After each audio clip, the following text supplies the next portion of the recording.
బాధ్యత ఉంది. కానీ ఈరోజు కూటమి ప్రభుత్వంలో ఉన్న పెద్దలే రౌడీల్లాగా ఈరోజు అరాచకాలు సృష్టిస్తూ, అల్లర్లు సృష్టిస్తూ, దాడులు చేస్తూ, అక్రమ కేసులు పెడుతూ, రెడ్ బుక్ రాజ్యాంగంతో రాష్ట్రాన్ని సర్వనాశనం చేస్తుండటం కళ్ళారా మనం అందరం కూడా చూస్తున్నాం. ఎంత దారుణం అంటే ఒక మహిళ హోంమంత్రిగా ఉండి కూడా మహిళలకి రక్షణ కల్పించలేని దౌర్భాగ్య స్థితిలో ఉంది అంటే సిగ్గుపడాలి. ఆ పదవికి రాజీనామా చేసి ఎవరైతే సక్రమంగా పనిచేయగలరో వాళ్ళని ఆ ప్లేస్ లో పెట్టించే విధంగా చూసుకోవాలి.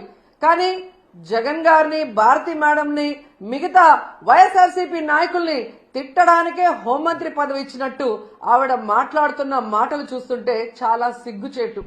ఎందుకంటే మా నియోజకవర్గంలో కూడా ఒక చిన్న పాపని రేప్ చేసి చంపేసి పూర్తి చేస్తే దాన్ని మాయ చేయాలని ఎస్పీని అందరినీ ఇక్కడికి పంపించడం జరిగింది. గ్రామస్తులంతా తిరగబడితే ఆ రోజు మేమంతా కూడా వెళ్లిన సందర్భం మీరు చూశారు. అప్పుడు విధిలేక అక్కడికి వచ్చి డబ్బులు ఇచ్చేసి చేతులు దులుపుకొని వెళ్ళిందే తప్ప ఇక మీదట ఇలాంటివి జరగకుండా కఠినతరంగా మరి శిక్షలు అమలు చేస్తాం, తప్పు చేసిన వాడు ఎంతటి వాడైనా వదిలిపెట్టము అన్నట్టుగా ఆవిడ ముందుకు వెళ్లాల్సింది పోయి అప్పటి నుంచి ఇంకా ఎక్కువ అవుతూ పోతున్నాయి. ఈరోజు అనంతపురం విషయం చూస్తే ప్రతి ఒక్కరికి కూడా హృదయం ద్రవించిపోతుంది. ఒక ఇంటర్ చదువుతున్న తన్మయ్య అనే గిరిజన అమ్మాయి 6 రోజుల ముందర కనిపించకుండా పోయిందని వాళ్ళ తల్లిదండ్రులు కంప్లైంట్ ఇస్తే, కంప్లైంట్ ఇవ్వడానికి పోలీస్ స్టేషన్కి వచ్చిన వాళ్ళని ఎంత అవమానంగా వాళ్ళు బిహేవ్ చేశారు. ఆ కేసును ఎందుకు పట్టించుకోకుండా అలా పడేయటం వల్లే 6 రోజుల తర్వాత ఆ అమ్మాయి శవమై దొరికింది. అలాగే మీరు చూస్తే పరిటాల సునీత గారి ఒక మహిళ, ఆవిడ నియోజకవర్గంలో ఒక మైనర్ బాలికని 14 మంది తెలుగుదేశం పార్టీ వాళ్ళు కంటిన్యూస్ గా రేప్ చేసుకుంటూ ఉంటే సాక్షి టీవీ, సాక్షి ఛానల్ దాన్ని బయట పెట్టింది. వాళ్ళని అరెస్ట్ చేయకుండా ఈరోజు ఆ కుటుంబం మొత్తం ఆ ఊరు వదిలేసి వెళ్లే పరిస్థితి ఏర్పడింది.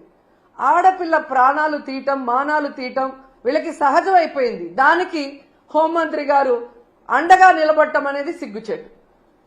ఇవన్నీ జరుగుతుంటే ఎక్కడ తమ తప్పులు బయటపడతాయో అని ఈరోజు వాళ్ళు చేస్తున్న డైవర్షన్ పాలిటిక్స్ మనం ఒకసారి గమనించాలి.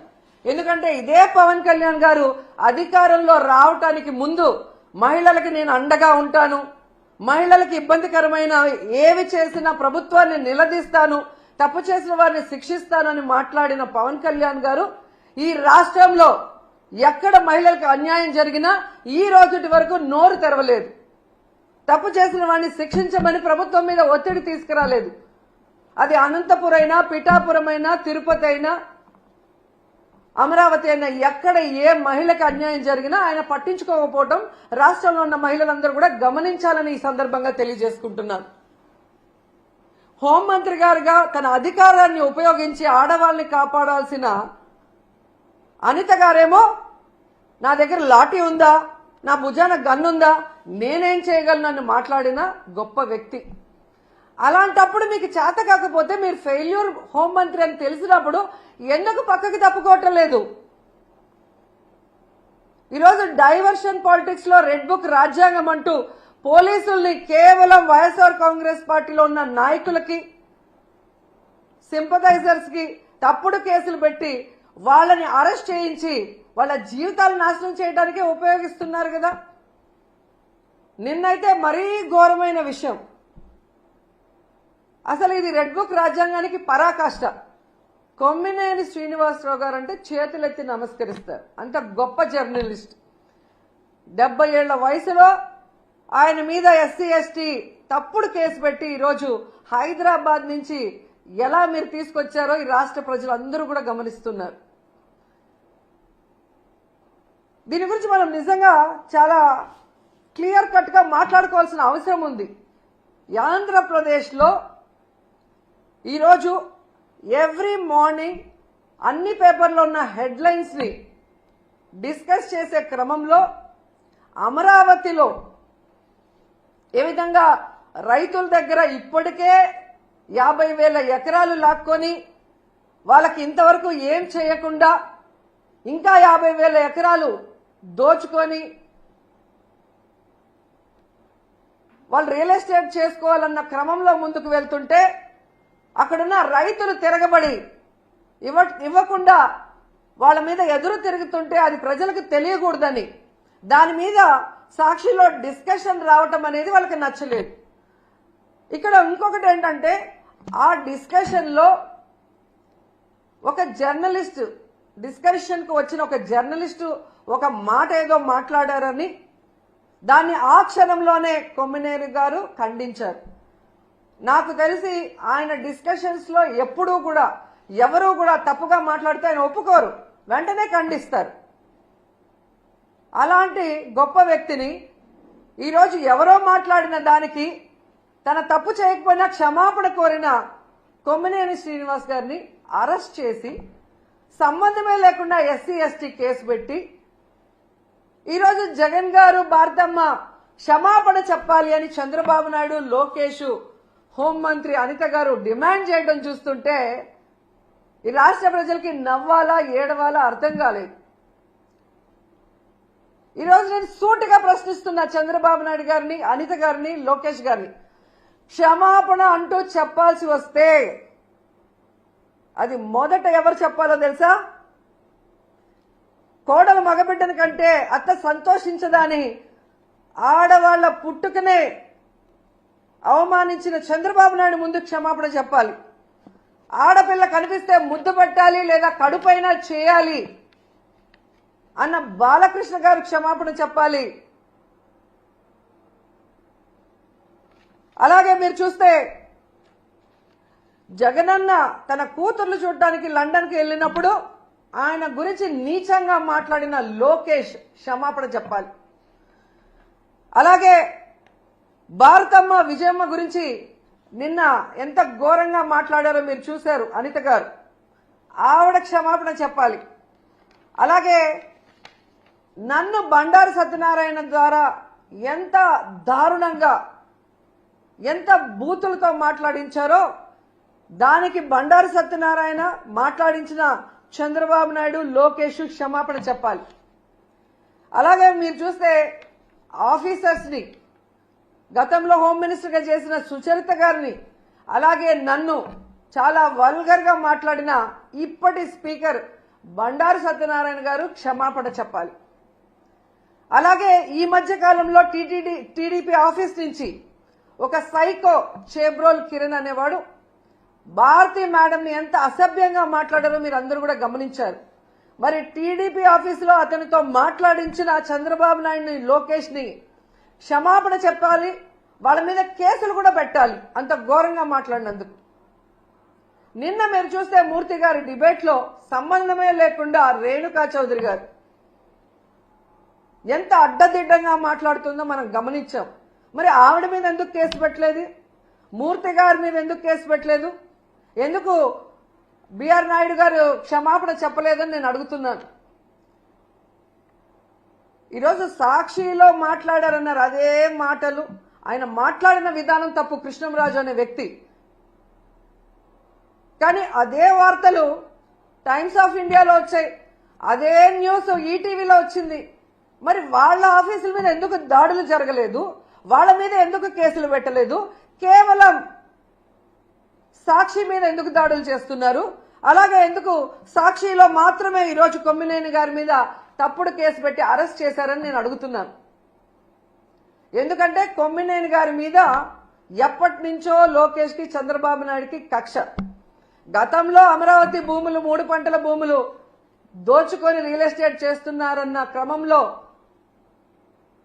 ప్రజలు అక్కడ ఎవరైతే తిరగబడ్డారో, రైతులు తిరగబడ్డారో అవన్నీ కూడా ఆయన తన డిబేట్ లో ప్రజలకు అందిస్తున్నారన్న కక్షతో ఎన్టీవీ యాజమాన్యం పైన ఒత్తిడి తీసుకొచ్చి ఆయనని ఆ ఛానల్ నుంచి బయటకు పంపించారు. అక్కడి నుంచి వేరే ఏ ఛానల్లో ఆయన వెళ్ళినా అక్కడ రానికుండా గేట్లు వేయించారు. సాక్షిలో ఉన్నారు కాబట్టి ఈరోజు ఆయన మీద కక్ష కట్టి ఇటు జగనన్నని, భారతమ్మని ఇరికిస్తూ అటు కొమ్మినేని గారిని ఇరికించాలని ప్లాన్ చేయడం నిజం కాదా అని అడుగుతున్నాను. ఎందుకంటే ఈ డిస్కషన్ జరిగింది జూన్ 6వ తేదీ. ఆ రోజంతా ఎవ్వరూ మాట్లాడలేదు.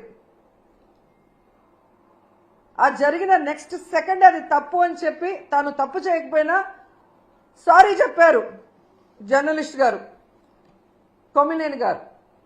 అయినా కూడా ఆ నెక్స్ట్ డే జూన్ 7వ తేదీ లోకేష్ గారు, చంద్రబాబు నాయుడు గారు పని కట్టుకొని టీడీపీ సోషల్ మీడియా ద్వారా వైరల్ చేసి ఏ విధంగా వచ్చిన జర్నలిస్ట్ కృష్ణంరాజు గారు మాట్లాడిన మాటల్ని ఇటు సాక్షికి అటు కొమ్మినేనికి ఆపాదిస్తూ తన అనుకూల పచ్చ ఛానల్స్ లో దాన్ని ఎలా విష ప్రచారం చేశారు, తమకు అనుకూలంగా ప్రచారం చేసుకొని ఆ రోజు మధ్యాహ్నం 3:09 లోకేష్ ట్వీట్ చేయడం జరిగింది. అంటే ఒక పథకం ప్రకారం చంద్రబాబు నాయుడు, లోకేష్, డీజీపీ గారు, ఇంటెలిజెన్స్ చీఫ్ వీళ్ళందరూ కూర్చొని ఇది చేయకపోతే ఈ విధంగా జూన్ 6న మార్నింగ్ జరిగిన ఆ డిస్కషన్ ని జూన్ 7 మార్నింగ్ నుంచి విష ప్రచారం చేస్తూ లేని వాటిని వక్రీకరిస్తూ తమ పచ్చ ఛానల్లో అనుకూలంగా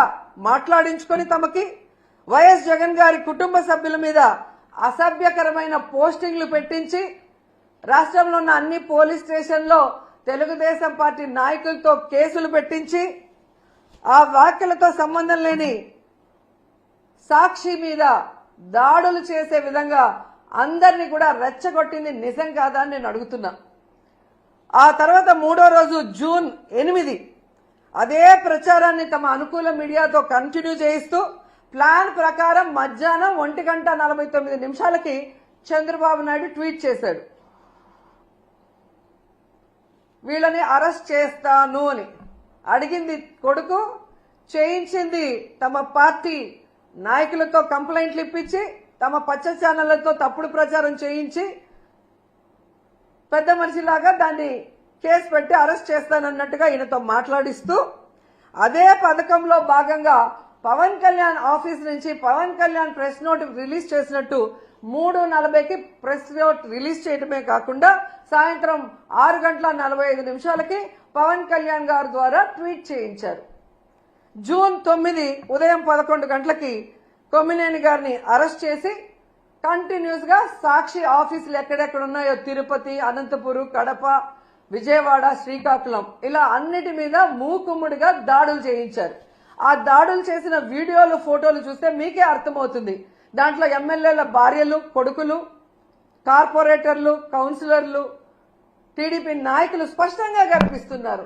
అంటే ఒక పథకం ప్రకారం చంద్రబాబు నాయుడు కూటమి ప్రభుత్వం చేస్తున్న తప్పుల్ని ఎత్తి చూస్తున్న సాక్షిని, వాళ్ళు చేస్తున్న అవినీతిని ఎత్తి చూపిస్తున్న సాక్షిని, వాళ్ళు ప్రజలకు ఇచ్చిన హామీలు నెరవేర్చకుండా ప్రజలకి వెన్నుపోటు పొడవటాన్ని ప్రజలకు చూపిస్తున్న సాక్షి గొంతు నులిపేసి దాంట్లో ఉన్న సీనియర్ జర్నలిస్టులను అరెస్ట్ చేసి భయభ్రాంతులకు గురి చేస్తే ఇక మేము చేసే తప్పులు ఎవరు మాట్లాడరు, ఎవరు చూపించరు అన్న క్రమంలో ముందుకు వెళ్తున్నారు. ఇవన్నీ కాకుండా కొమ్మినేని వయసు చూడట్లేదు, ఆయన చేయని తప్పుని ఈరోజు ఎస్సీ ఎస్టీ కేసు పెట్టి లోపల పెడితే ఇది ఈ రోజుతో పోయేది కాదు. మీరు పెట్టిన ఈ విత్తనం మహావృక్షమై మీ అందరినీ కూడా ముంచేస్తుందని కూడా ఈ సందర్భంగా తెలియజేసుకుంటున్నాను. ఎందుకంటే పచ్చ మీడియాకి ఎప్పుడూ బూతులు మాట్లాడటం, బూతులు టెలికాస్ట్ చేయటమే అలవాటు. ఇది గతంలో మనం చూసాం. సాంబశివరావు గారు ఎంత ఘోరంగా మాట్లాడతారు, ఎంత నీచంగా మాట్లాడతారో ఈ రాష్ట్ర ప్రజలు సెల్ ఫోన్లు ఉన్న వాళ్ళు యూట్యూబ్ కొడితే అర్థమవుతుంది మీకు. అలాగే మూర్తి గారు ఏ విధంగా వాళ్ళు వైఎస్ఆర్సీపీని అటాక్ చేయడానికే మాట్లాడి వల్గర్గా మాట్లాడించడం మనం కళ్ళారా చూస్తున్నాం. అసలు అంతెందుకు బీజేపీ నాయకుడిని విష్ణువర్ధన్ రెడ్డిని టీడీపీ నాయకుడు కొలికపీడి TV5లో చెప్పు తీసుకొని కొట్టాడు. మరి కొట్టించింది ఎవరు? రాధాకృష్ణ గారా, మూర్తి గారా? వాళ్ళ మీద ఎందుకు కేసు లేదు? ఎందుకు బీఆర్వీ నాయుడు క్షమాపణ చెప్పలేదు? ఏబిఎన్లో ఎన్ని వల్గర్ స్టోరీలు, ఎంతమంది మహిళల జీవితాన్ని నాశనం చేసే విధంగా మినిస్టర్స్ అని లేదు, ఎమ్మెల్యేలని లేదు, జగన్ గారి వైఫ్ అని లేదు, వాళ్ళ అమ్మ విజయమ్మ అని లేదు. ఆఖరికి ఎంత సిగ్గుచేటంటే షర్మిల గారి గురించి బాలకృష్ణ ఇంట్లో నుంచి సోషల్ మీడియా ఐటీడీపీ గతంలో ఎంత వల్గర్ గా ఆమె మీద ట్రోల్ చేస్తే ఏడ్చి కంప్లైంట్ ఇచ్చింది. అలాంటి వాళ్ళకి ఈరోజు సపోర్ట్ చేస్తూ జగన్ గారు భారతి మేడం క్షమాపణ చెప్పాలి అంటే ఈ రాష్ట్ర ప్రజలు ముక్కున వేలేసుకున్నారు. తప్పు చేయని మన కొమ్మినేనిని అరెస్ట్ చేయడమే కాకుండా ఏ తప్పుడు మాటలు ప్రసారం చేయని సాక్షి ఆఫీసుల మీద దాడి చేస్తుంటే వాటిని ఖండించదు ఈ షర్మిల గారు కానీ ఈ రేణుకా చౌదరి.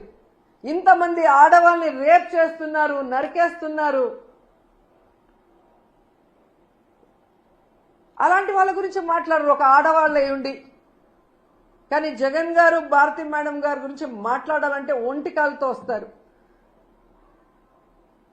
ఈరోజు రాష్ట్ర ప్రజలకు తెలుసు జగన్మోహన్ రెడ్డి గారు కానీ భారతి మేడం కానీ ఏ రోజు ఏ ఆడపడుచు గురించి తప్పుగా మాట్లాడిన దాఖలాలు లేవు.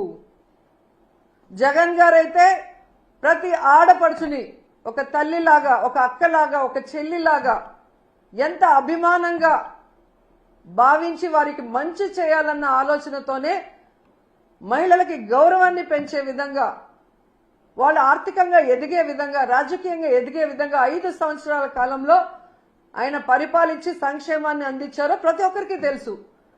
అలాంటి గొప్ప వ్యక్తిని టార్గెట్ చేసి ఈరోజు మాట్లాడుతున్న మాటలు చూస్తుంటే రక్తం మరుగుతుంది. చాలా తప్పు చేస్తున్నారు తెలుగుదేశం పార్టీ వాళ్ళు. పవన్ కళ్యాణ్ గారు, లోకేష్ గారు, మీరు చేసే తప్పులు ప్రజలు గమనిస్తున్నారు. ప్రజలకు చేయాల్సిన సంక్షేమం అభివృద్ధి చేయకుండా గాలికి వదిలేసి ఈరోజు ప్రతిపక్షం అనేది లేకుండా చేసి ఈ రాష్ట్రాన్ని అమ్మేసి పారిపోదాం అనుకుంటున్నారేమో. ఈరోజు రైతుల్లో చైతన్యం వచ్చి రోడ్డు మీదకి వచ్చారు. టీచర్స్ లో చైతన్యం వచ్చి రోజు రోడ్ల మీద తిరుగుతున్నారు ధర్నాలు చేసుకుంటూ.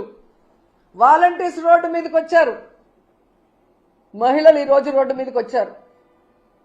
మీ పరిపాలనలో ప్రతి ఒక్కరు రోడ్డు మీదకి వచ్చి మీ మీద ధర్నా చేస్తున్నారు. మీ ప్రభుత్వం ఫెయిల్యూర్, అరాచక ప్రభుత్వం, అవినీతి ప్రభుత్వం, తెలుగుదేశం పార్టీ ప్రభుత్వాన్ని రోడ్డెక్కి ఈరోజు మీరు వద్దు అని డౌన్ అంటున్నారు.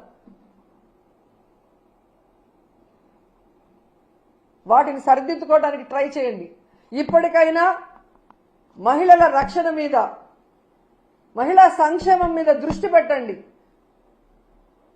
డీజీపీ గారితో, స్పెషల్ ఇంటెలిజెన్స్ చీఫ్ తో, కూటమి ప్రభుత్వంలో ఉన్న ముఖ్య నాయకులు, హోమ్ మినిస్టర్ కూర్చొని ఎందుకు ఇలా జరుగుతుంది, మనలో ఎక్కడ లోపం ఉంది, మనం ఎక్కడ ఫెయిల్యూర్ అయ్యామనేది తెలుసుకోండి, దాన్ని సరిదిద్దండి. ఈరోజు మీరు విచ్చలవిడిగా గంజాయి, మద్యము, డ్రగ్స్ ఈ రాష్ట్రంలో విచ్చలవిడిగా అందుబాటులో తీసుకొచ్చారు కాబట్టి ఆడవాళ్ల జీవితాలు నాశనం అయిపోతున్నాయన్న విషయాన్ని తెలుసుకుని వాటన్నిటినీ కూడా రూపుమాపాలని కూడా ఈ సందర్భంగా కోరుకుంటున్నాను. అలాగే రెడ్ బుక్ రాజ్యాంగం అంటూ అక్రమ కేసులు పెట్టడానికి పోలీసులు ఉపయోగించకుండా అవి పక్కన పెట్టి లా అండ్ ఆర్డర్ ని కాపాడండి. ప్రజలకు ఒక ప్రశాంతమైన వాతావరణాన్ని అందించండి. ప్రతిపక్షాలన్నాక ప్రభుత్వం చేసే తప్పుల్ని ఎత్తి చూపిస్తాయి, వాటిని కరెక్ట్ చేసుకోవడానికి ప్రయత్నించండి. అంతేగాని తప్పులే చెప్పకూడదు, చెబితే గొంతు నొక్కేస్తామంటే అది కరెక్ట్ కాదు. సంవత్సర కాలం మీరు ఇన్ని భయంభ్రాంతులకు గురి చేస్తూ ఇన్ని కేసులు పెట్టినా మొన్న 4వ తేదీ జరిగిన వెన్నుపోటు దినం చూశారు కదా,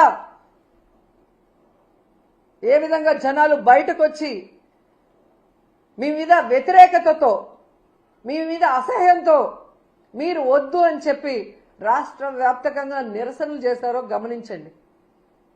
అవన్నీ డైవర్ట్ చేయడానికి ఈరోజు కొమ్మినేని గారిని అరెస్ట్ చేసి డైవర్షన్ పాలిటిక్స్ చేయాలనుకుంటే రాష్ట్రంలో ఉన్న ప్రజలు వెర్రోళ్ళు కాదు, చాలా తెలివైన వాళ్ళు, అన్ని గమనిస్తున్నారు.